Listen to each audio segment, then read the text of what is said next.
রাজনীতির ব্যাপারে প্রধান উপদেষ্টা যেটা বলেছে ওর উপরে আমাদের কারো কোনো কথা নেই। স্যারে যেই তারিখে বলছে ওই তারিখে নির্বাচন হবে, যেই মাসে বলছে ওই মাসে নির্বাচন হবে। কে কি বললো ওইটা শোনার আমাদের কোনো দরকার নেই। নির্বাচন ঠেকাতে আপনারাই প্রস্তুত। নির্বাচন ঠেকাতে হলো প্রথম প্রস্তুতি দরকার হলো রাজনীতি পার্টিগুলি যারা নির্বাচন অংশ। তারপর সবার আগে আপনি যদি বলেন যে জনগণ যেসব নির্বাচনের মুখী হয়ে যাবে কেউ এটার বাধা দিতে পারবে না। জনগণ হলো মেয়ে, রাষ্ট্রের ক্ষমতা হলো জনগণের হাতে। জনগণ যেসব চাবে আমি নির্বাচনের দিকে চলে যাব, কারো কোনো শক্তি নাই নির্বাচন বন্ধ করা। আরে অনেকে তো অনেক কথা বলবে, যেমন আপনি ভাই একটা প্রশ্ন করবেন, উনি আরেকটা করবে, উনি এক একজনের এক একটা মত থাকবে, কিন্তু জনগণ যেসব চাবে কেউ বন্ধ করতে পারবে। Innovation for smarter life. আপনারা আমাদের সব সময় বলেন যে আইন শৃঙ্খলা পরিস্থিতি কি অবস্থা। এখন আপনারাই দেখেন যে আইন শৃঙ্খলা পরিস্থিতি অবস্থা কি। আপনারা সমাজের সবচেয়ে শিক্ষিত সমাজ, আপনাদেরই কিন্তু কন্ট্রোল করা যায় না। সাধারণ পাবলিকরে কিভাবে আমরা আয়ত্তে আনবো? আপনারা সব সময় মিডিয়ায় বিভিন্ন ভালো ভালো খবর দেন, কিন্তু আপনাকে ভিতরে নিজেকে ডিসিপ্লিনটা যদি একটু আপনারা উন্নতি না করেন তো জনগণের উন্নতি কিভাবে হবে?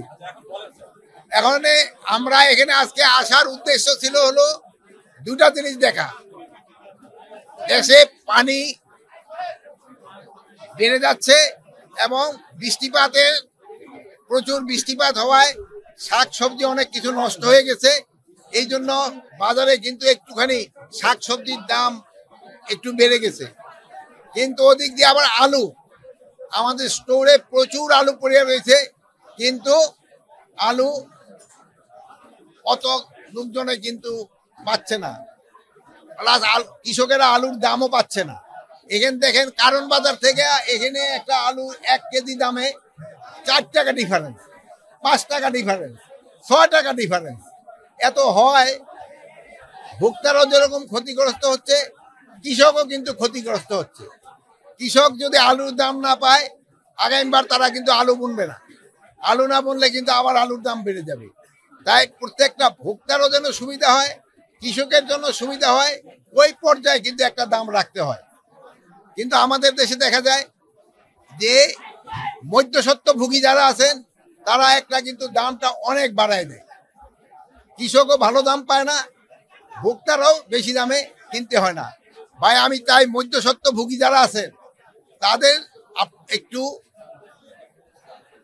যে লাভ করার স্পিডটা এটা একটু কমায় আনতে হবে। আর মধ্যস্বত্বভোগীরাই কিন্তু উচ্চ শ্রেণীর, তারাই কিন্তু সমাজের উচ্চ শ্রেণীর এবং তারাই কিন্তু বেশিটা লাভ করে যায়। এটারে কিভাবে কন্ট্রোল করা যায়, এটা আপনারা আমাদের সহযোগিতা করতে হবে। আপনাদের সহযোগিতা ছাড়া এটা করা সম্ভব না। আর অন্যান্য জিনিসের দাম আপনারাও দেখলেন মার্কেটে মোটামুটি সহনশীল আছে, কিন্তু সবজির দামটা কিছু কিছু ক্ষেত্রে একটু বেড়ে গেছে, আবার আলুর দামটা কমে গেছে। এটারে আমাদের একটা ব্যালেন্স করতে হবে। আর একটা জিনিস হলো পলিথিন কিন্তু একটা জানেন, এই পলিথিনের জন্য কিন্তু এই যে আমাদের মাটি নষ্ট হয়ে যাচ্ছে।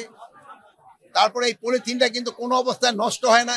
এই যে ধরেন যে অনেক সময় যে পানি আটকে যায় পলিথিনের জন্য, পলিথিনের কোনো উপকারিতাই নাই, এটার অপকারিতাই সবচেয়ে বেশি।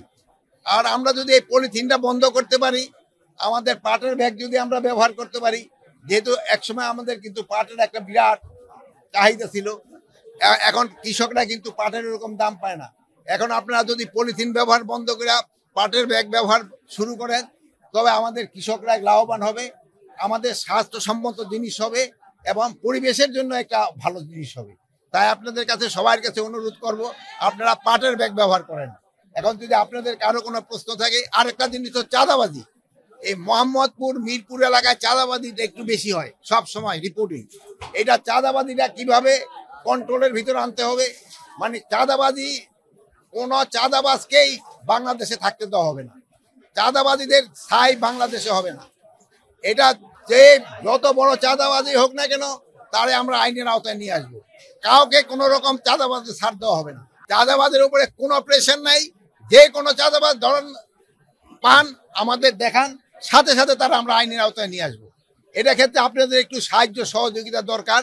আপনারা একটু চাঁদাবাজগুলির আইডেন্টিফাই করে দেওয়া, আমাকে আইন শৃঙ্খলা বাহিনীর হাতে সোপর্দ করা।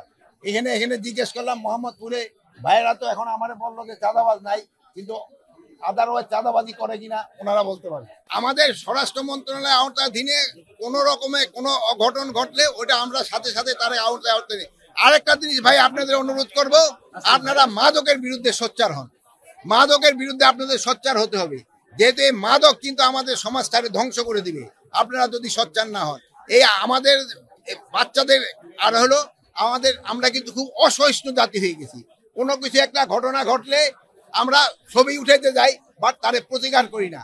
কিন্তু প্রতিকার করা, একটা সমাজে যদি কোনো অঘটন ঘটে বা একটা খারাপ কাজ চলতে থাকে, ওটা প্রতিকার করা আপনাদের ইমানি দায়িত্ব।